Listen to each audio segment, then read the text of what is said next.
Ini adalah tahun kelima sejak manusia menghilang.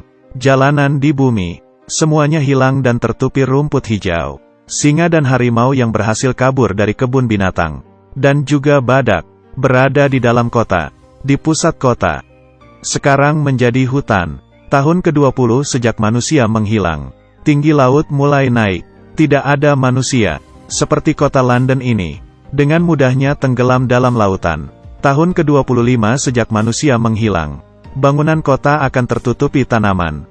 Tumbuhan akan hidup. Menghilangkan jejak manusia. Tahun ke-50 sejak manusia menghilang. Transportasi yang biasanya di jalan, akan mulai hancur, dan menjadi sampah. Bangunan yang ditinggalkan, menjadi bangunan bersejarah. Di tahun ke-100 sejak manusia menghilang, yang bersama dengan manusia selama 125 tahun. Jembatan Brooklyn, setelah manusia menghilang, 100 tahun pun tidak bisa bertahan. Tali mulai putus, dan jembatannya mulai rusak.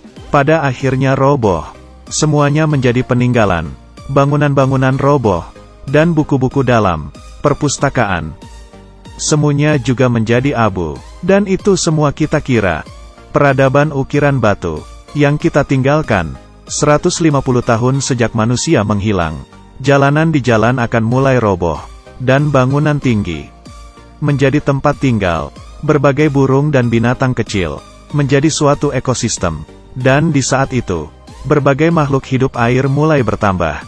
Tidak ada populasi yang diakibatkan manusia, membuat perkembangan makhluk hidup semakin cepat. Dengan hanya 150 tahun, peradaban diturunkan dari generasi ke generasi. Tidak banyak yang tersisa, kemudian banyak bangunan tinggi yang roboh. Ini adalah di tahun ke-200 sejak manusia menghilang. Menara Eiffel akan roboh. Di tahun ke-500 sejak manusia menghilang, bangunan lainnya juga akan mulai terpisah. Rata-rata tiap bangunan sudah kehilangan beberapa. Di tahun ke-100 hingga 500 sejak manusia menghilang, adalah waktunya dunia memasuki zaman kerobohan. Pada tahun ke-1000 setelah manusia menghilang, kota yang sudah dikuasai tumbuhan pun kembali menjadi bentuk bumi di awal mula. Manusia sudah hilang tanpa jejak. Tahun ke-5000 setelah manusia menghilang, alam di bumi pun kembali ke bentuk awal. Udara semakin bersih, air semakin jernih. Setelah manusia hilang selama 10.000 tahun, makhluk pintar pun menggantikan manusia, dan mulai mengontrol bumi.